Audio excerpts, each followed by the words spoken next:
Hello everyone, मेरा नाम सिद्धार्थ पाठक है। मैंने यूपीपीएससी 2019 की एग्ज़ाम में पूरे प्रदेश में 9वां स्थान हासिल किया है और मेरा डिप्टी कलेक्टर की पोस्ट पे चयन हुआ है। आज मैं डेली नॉलेज ट्रैक के इस यूट्यूब चैनल के माध्यम से अपने कुछ एक्सपीरियंसेस और अपनी कुछ स्ट्रैटेजी आप सभी के साथ शेयर करना चाहता हूँ। तो सबसे पहले मैं अपना एक ब्रीफ बैकग्राउंड देना चाहूँगा। मैं उत्तर प्रदेश के वाराणसी ज़िले का रहने वाला हूँ और मेरे पिताजी उत्तर प्रदेश फॉरेस्ट में फॉरेस्ट रेंजर की पोस्ट पे कार्यरत थे। उनका 2018 में एक मेट्रो दुर्घटना में निधन हो गया था। मेरी माताजी अभी उत्तर प्रदेश वन विभाग में कार्यरत हैं और मेरी एक बहन है जो केंद्रीय विद्यालय में अध्यापिका के पद पे कार्यरत हैं। अगर मैं अपने एजुकेशनल बैकग्राउंड की बात करूं तो मेरी कक्षा 1 से क्लास 1 से लेकर क्लास 8 तक की एजुकेशन सरस्वती शिशु मंदिर में हुई है। उसके बाद 9 से लेकर 12 तक की एजुकेशन मेरी बनारस में ही सेंट्रल हिंदू बॉयज़ स्कूल से हुई है और 2013 में मैंने आईआईटी जेईई की एग्ज़ाम को क्वालिफाई किया था और आईआईटी बीएचयू में मैंने सिविल इंजीनियरिंग विषय में एडमिशन लिया था और 2017 में मुझे बीटेक की डिग्री प्राप्त हुई। 2017 के बाद से मैं डिफरेंट कॉम्पिटिटिव एग्ज़ाम्स की तैयारियों में लगा हुआ था, जैसे कि यूपीएससी सिविल सर्विसेज एग्जामिनेशन और साथ में यूपीपीएससी एग्जामिनेशन। यूपीपीएससी में मेरा ये दूसरा अटेम्प्ट था। पहला अटेम्प्ट मैंने 2018 में दिया था जिसमें मेरा प्रीलिम्स में भी नहीं सिलेक्शन हो पाया था और ये मेरा दूसरा अटेम्प्ट था और इसमें मैंने 9वीं रैंक, जैसा कि मैंने पहले बताया, हासिल की है और मेरा डिप्टी कलेक्टर की पोस्ट पे फाइनल सिलेक्शन हुआ है। अगर मैं अपनी स्ट्रैटेजी के बारे में बताऊं तो जैसा आप सभी जानते होंगे कि इस एग्ज़ाम में 3 स्टेज होते हैं, प्रीलिम्स, मेंस और इंटरव्यू। प्रीलिम्स स्टेज में आपके 2 पेपर होते हैं, एक सीसैट का पेपर और एक जनरल स्टडीज़ का पेपर। सीसैट का पेपर सिर्फ क्वालिफाइंग होता है और जनरल स्टडीज़ के पेपर से आपकी कट ऑफ बनती है। मेंस की एग्ज़ाम में आपका एक हिंदी का पेपर होता है, एक एसए का पेपर होता है, 4 जनरल स्टडीज़ के पेपर होते हैं और 2 ऑप्शनल के पेपर होते हैं। मेरा ऑप्शनल सब्जेक्ट संस्कृत साहित्य था और इंटरव्यू आपके 100 मार्क्स के होते हैं। तो सबसे पहले आप अपने एग्ज़ाम का सिलेबस देखिए, प्रीलिम्स स्टेज का, मेंस स्टेज का, और उस सिलेबस से अच्छे से गो थ्रू होइए, सिलेबस को समझिए। साथ में कुछ प्रीवियस ईयर के क्वेश्चंस भी देखिए ताकि आपको एग्ज़ाम की एक्चुअल डिमांड क्या है ये समझ में आ जाए और उसके बाद फिर आप अपनी पढ़ाई शुरू करिए। अगर हम प्रीलिम्स में जनरल स्टडीज़ की बात करें तो उसमें जो मेन सब्जेक्ट्स हैं history, polity, geography, economy, science and technology और करंट अफेयर्स, इसके 150 क्वेश्चंस टोटल आते हैं और इसमें जो ज़्यादा वेटेज होता है आजकल करंट अफेयर्स से अराउंड 30 to 35 क्वेश्चंस आ रहे हैं, हिस्ट्री से भी अराउंड 30 क्वेश्चंस आ रहे हैं, पॉलिटी से 15 से 20 क्वेश्चन आते हैं और ऐसे ही साइंस एंड टेक्नोलॉजी से। तो आप करंट अफेयर्स, हिस्ट्री और पॉलिटी और साइंस एंड टेक्नोलॉजी पे ज़्यादा फोकस करें। अगर मैं बुक लिस्ट की बात करूं तो पॉलिटी के लिए आप एम लक्ष्मीकांत की बुक पे पूरी तरीके से रिलाई कर सकते हैं। हिस्ट्री के लिए स्पेक्ट्रम पब्लिकेशन की मॉडर्न हिस्ट्री की बुक आती है और नितिन सिंघानिया की आती है आर्ट एंड कल्चर और एंशिएंट हिस्ट्री की बुक। ये दोनों बुक्स हिस्ट्री के लिए सफिशिएंट होती हैं।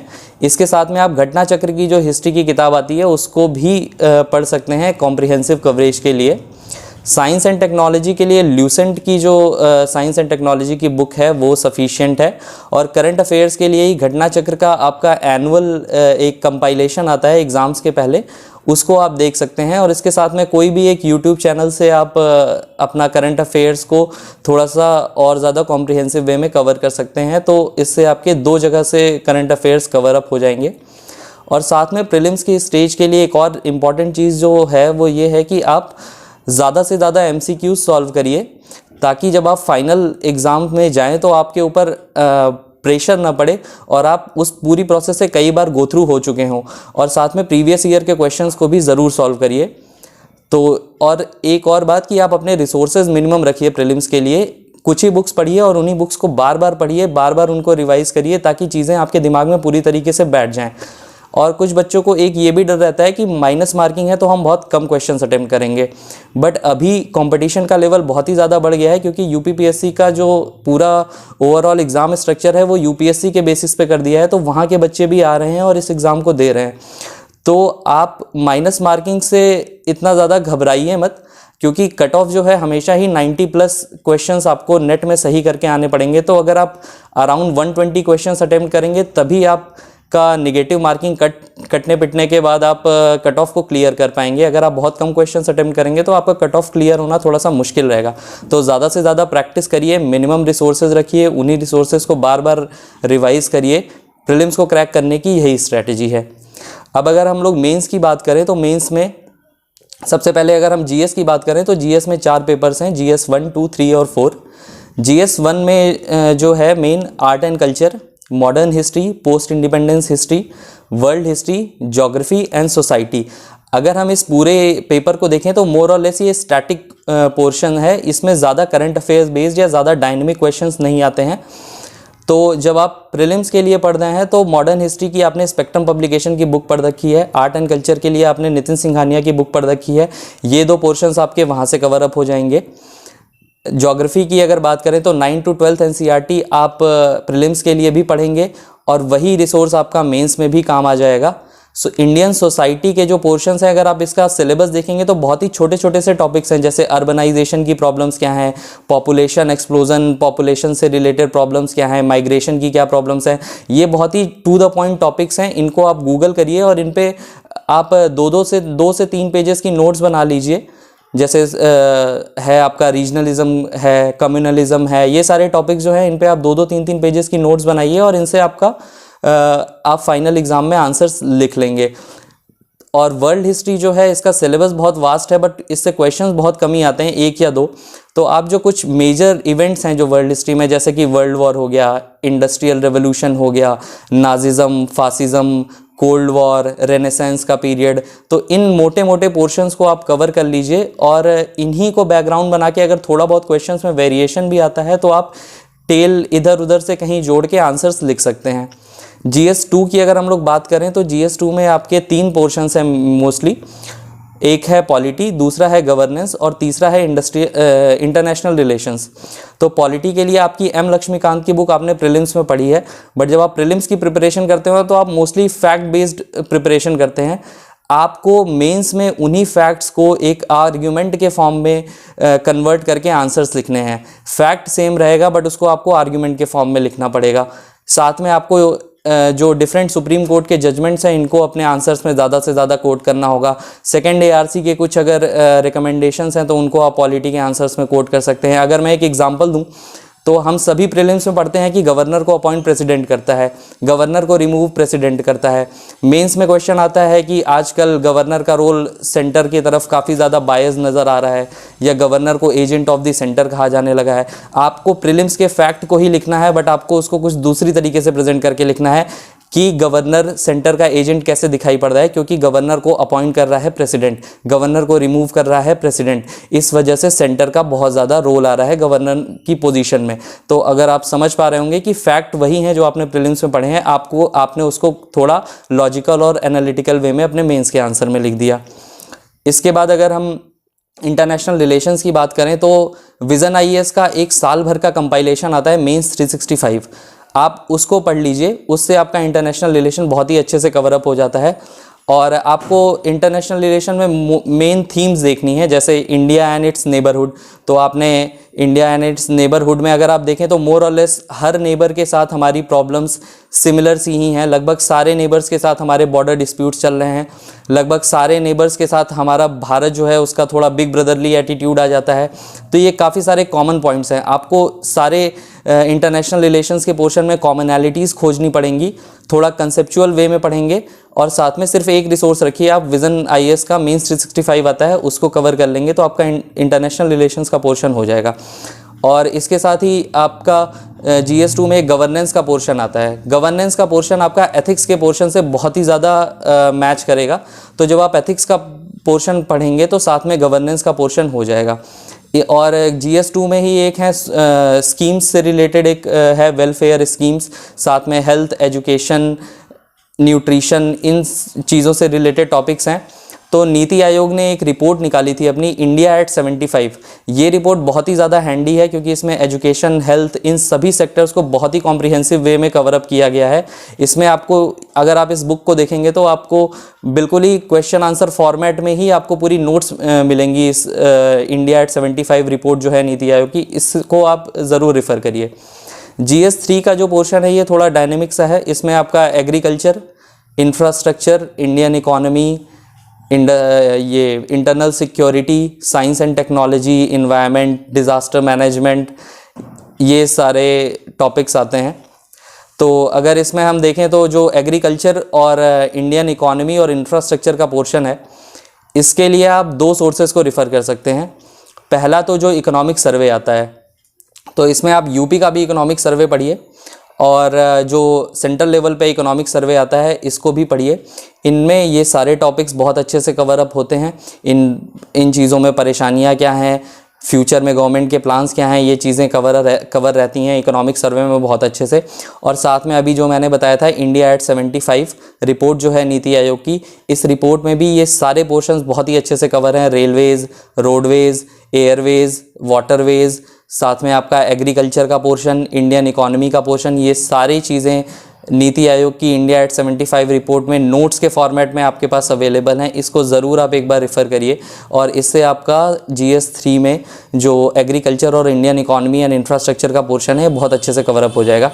अगर हम इंटरनल सिक्योरिटी की बात करें तो इंटरनल सिक्योरिटी जो है ये इसमें भी बहुत ही छोटे छोटे टॉपिक के फॉर्म में आपके सिलेबस में मेंशन है। जैसे साइबर सिक्योरिटी है, टेररिज्म है, सोशल मीडिया के प्रोज एंड कॉन्स क्या हैं, सोशल मीडिया से सिक्योरिटी में कैसे इम्पैक्ट पड़ रहा है, ये सारी चीज़ों को भी आप गूगल करिए। दृष्टि IAS की जो वेबसाइट है इस पर भी बहुत अच्छे से ये चीज़ें कवर है। ये सारे छोटे छोटे टॉपिक्स हैं, इन पे आप दो से तीन पेजेस की नोट्स बना लीजिए और उन्हीं को पॉइंटर फॉर्मेट में नोट्स बनाइए और अपने फाइनल आंसर में उनको आप रेप्लिकेट कर सकते हैं। इंटरनल सिक्योरिटी के लिए अगर आपको कोई बुक की बात करनी है तो एक अशोक सिंह की इंटरनल सिक्योरिटी ऑफ इंडिया करके बुक है, जो रिटायर्ड IPS ऑफिसर हैं, आप उनकी बुक को रेफ़र कर सकते हैं। इन्वायरमेंट के लिए एक शंकर IAS की बुक आती है, शंकर IAS की बुक्स को आप रेफ़र कर सकते हैं। और साथ में विज़न IAS का मेंस 365 का भी एक पूरा ईयरली कंपाइलेशन आता है, उसको आप रेफ़र कर सकते हैं। साइंस एंड टेक्नोलॉजी के लिए भी मैं यही कहूँगा कि आप मेंस 365 जो विज़न IAS की आती है उसको रेफ़र करिए। उसमें कुछ सेलेक्टेड टॉपिक्स ही हैं, जैसे नैनो टेक्नोलॉजी हो गया, बायोटेक्नोलॉजी हो गया, रोबोटिक्स हो गया, स्पेस एक्सप्लोरेशन हो गया, इसरो का स्पेस में क्या योगदान है। इस टाइप के ही कंसेप्ट, इसी टाइप के क्वेश्चंस मोस्टली पूछे जाते हैं जिनको आप मेंस 365 से कवर अप कर सकते हैं।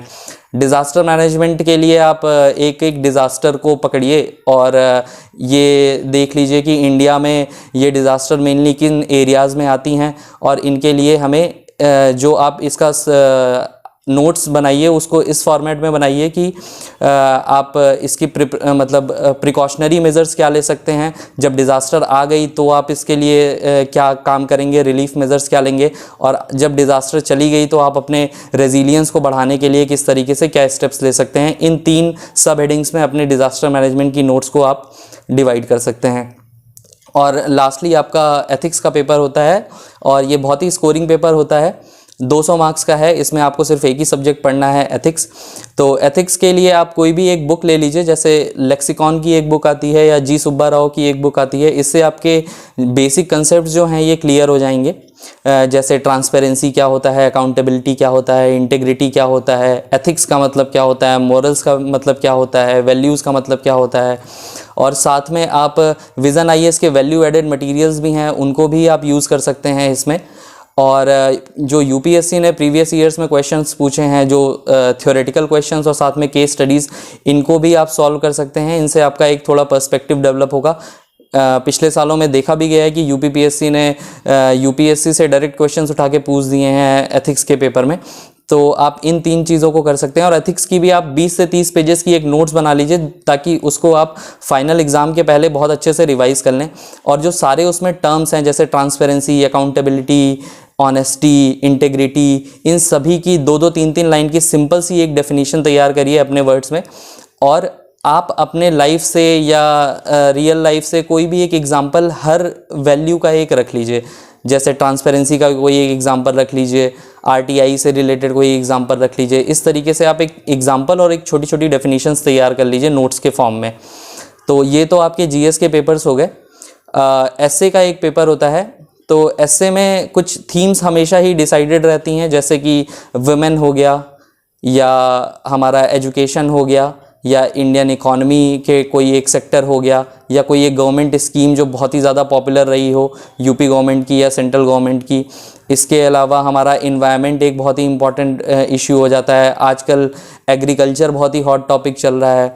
तो ये कुछ टॉपिक्स हैं जो हमेशा ही प्रोबेबल रहते हैं।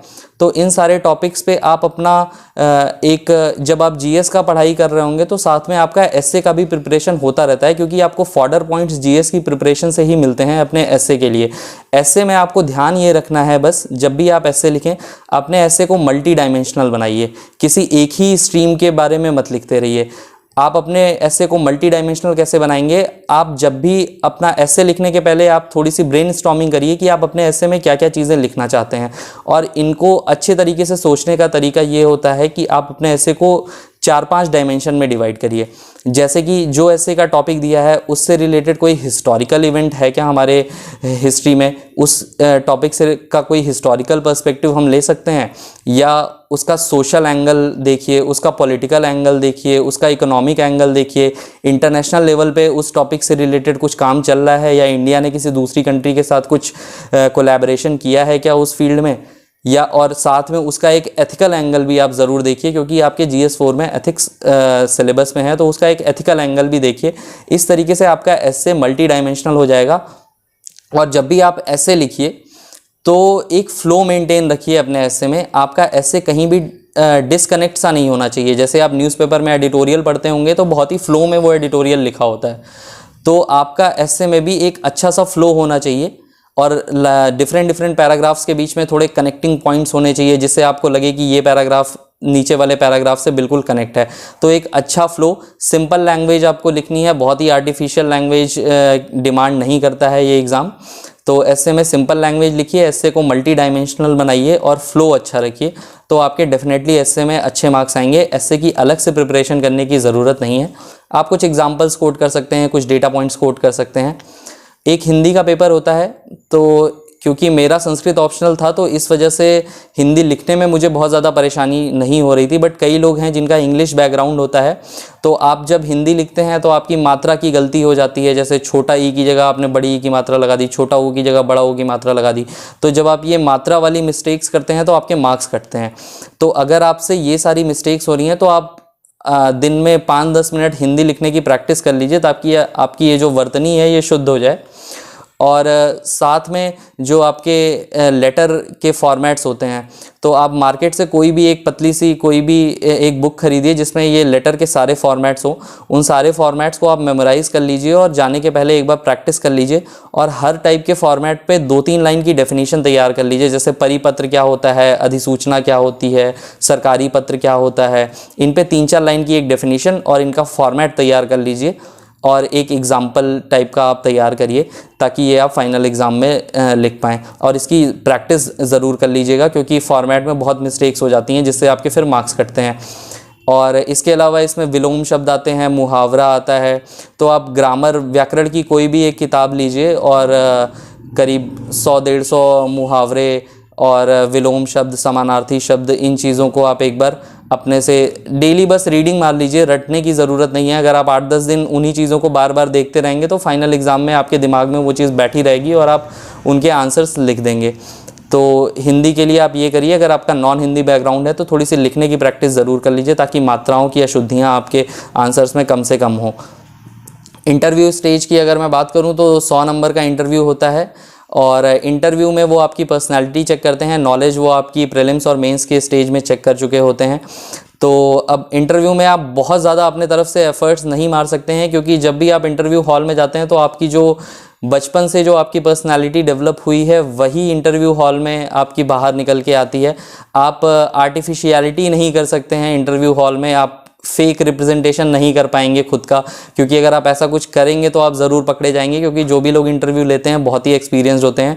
तो आप हमेशा अपने रियल सेल्फ को प्रेजेंट करिए इंटरव्यू में, और आपने जो मेंस के लिए पढ़ा है, आपने जो प्रीलिम्स के लिए पढ़ा है, वो चीज़ें कहीं ना कहीं आपके दिमाग में रहती हैं, आपने नॉलेज इनकलकेट कर रखी होती है सफिशिएंट, तो आप उन चीज़ों को इंटरव्यू में बड़े आराम से प्रेजेंट कर सकते हैं। थोड़ा सा अपनी पर्सनैलिटी पे ध्यान दे लीजिएगा, और बहुत ज़्यादा जैसे मैंने बताया कि फेक बनने की ज़रूरत नहीं है, बहुत ज़्यादा आर्टिफिशियलिटी दिखाने की ज़रूरत नहीं है इंटरव्यू हॉल में। आप जैसे नेचुरल सेल्फ हैं वैसा ही प्रेजेंट करिए, आप ज़रूर उनको पसंद आएंगे।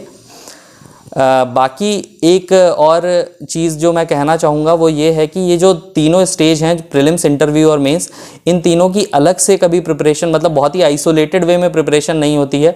जो चीज़ें आप प्रीलिम्स में पढ़ते हैं वो आपके मेंस में काम आती हैं, जो चीज़ें आप मेंस में पढ़ते हैं वो आपके इंटरव्यू में काम आती हैं। ये तीनों चीज़ें की जो तैयारी होती है वो बहुत ही इंटीग्रेटेड वे में होती है। अगर मैं एग्जाम्पल दूँ तो जैसे आप जब प्रीलिम्स के लिए तैयारी करते हैं तो आप मिलिट्री एक्सरसाइजेस की पूरी एक लिस्ट याद करके जाते हैं। अब अगर आप सोचिए, आप इन्हीं मिलिट्री एक्सरसाइजेस को इंटरनेशनल रिलेशंस के क्वेश्चन में एज एन एग्जांपल डाल सकते हैं कि जैसे इंडिया और यूएसए के बीच में मिलिट्री एक्सरसाइज होती है, जैसे युद्ध अभ्यास, तो ये इंडिया और यूएस का डिफेंस में कॉपरेशन चल रहा है। इसी तरीके से आप इंडिया और नेपाल के बीच में दिखा सकते हैं कि सूर्य किरण नाम से मिलिट्री एक्सरसाइज होती है। इसके अलावा आप प्रीलिम्स में बहुत सारी रिपोर्ट एंड इंडाइसेस याद करके जाते हैं, जैसे human development index, world hunger index. इन चीज़ों में आप इंडिया की रैंकिंग भी याद करके जाते हैं। अब अगर आप सोचिए कि हंगर पे आपका कोई क्वेश्चन आता है या चाइल्ड के न्यूट्रिशन से रिलेटेड आपका कोई क्वेश्चन आता है और आपने इंट्रोडक्शन में ये कोट कर दिया कि हंगर इंडेक्स में इंडिया की रैंक अभी 102 चल रही है, जो कि काफ़ी पुअर है, तो ये बहुत ही इम्पैक्ट डालता है। तो प्रीलिम्स के ये जो फैक्ट्स हैं इनको आप मेंस में आप डाल सकते हैं और अपने आंसर्स में थोड़ा सा और अच्छा बना सकते हैं, दूसरों से हट के आपके आंसर्स बन जाएंगे। और एक चीज़ और मैं कहूँगा कि जो जीएस के 4 सब्जेक्ट्स हैं इनको भी आप सिलोज में मत देखिए, इनको भी आप आइसोलेटेड वे में मत देखिए। ये चारों सिलेबस, ये चारों जो पेपर्स हैं इनको आप इंटीग्रेटेड वे में इनको भी देखिए और अपने आंसर्स को, जीएस के आंसर्स को भी मल्टी डायमेंशनल बनाइए। एथिक्स का यूज़ आप पॉलिटी में कर सकते हैं, पॉलिटी का यूज़ आप एथिक्स में कर सकते हैं, इकोनॉमी का यूज़ आप पॉलिटी में कर सकते हैं, हिस्ट्री का यूज़ आप एथिक्स में कर सकते हैं, एथिक्स के एग्जाम्पल लिखने में। अगर इसका भी मैं 1-2 एग्जाम्पल आपको दे के बताऊँ तो जैसे कि आपसे क्वेश्चन पूछा जाता है पॉलिटी में एंटी डिफेक्शन लॉ पे, तो एंटी डिफेक्शन के नुकसान क्या हैं अगर आपसे ये कोई पूछे तो आप पॉलिटिकल एंगल तो सारे लिख देंगे, आप यहाँ पे एक एथिकल एंगल भी लिख सकते हैं कि जो एंटी डिफेक्शन है ये एक तरीके से पॉलिटिकल करप्शन दिखा रहा है और पॉलिटिकल करप्शन जो है ये नॉन एथिकल चीज़ है। तो आपने यहाँ पे एथिक्स का एक एंगल डाल दिया और यही सेम एग्जांपल आप एथिक्स में भी कोट कर सकते हैं। जब आपसे करप्शन पे कोई क्वेश्चन आता है तो मोस्टली लोग इकोनॉमिक करप्शन और ब्यूरोक्रेसी में जो करप्शन है इसी तक सीमित रहते हैं, पर अगर आप सोचिए कि आपने एंटी डिफेक्शन का एग्जांपल दे दिया तो आप पॉलिटिकल करप्शन की बात कर रहे हैं जो आपके आंसर में एक बिल्कुल ही नया डायमेंशन ला देगा। इसी तरीके से एनपीए का भी आप एग्जांपल ले सकते हैं कि बैंक्स में एनपीए बढ़ रहा है, तो एनपीए के हम लोग इकोनॉमिक रीजंस बहुत ज़्यादा बता देते हैं कि प्रोजेक्ट्स जो हैं उनमें टाइम ओवररन हो गया, कॉस्ट ओवररन हो गया, इसकी वजह से एनपीएस बढ़ रहे हैं, स्लो डाउन आ गया इकॉनमी में, इसकी वजह से इंडस्ट्रियल स्लो डाउन आ गया तो एनपीएस बढ़ गए।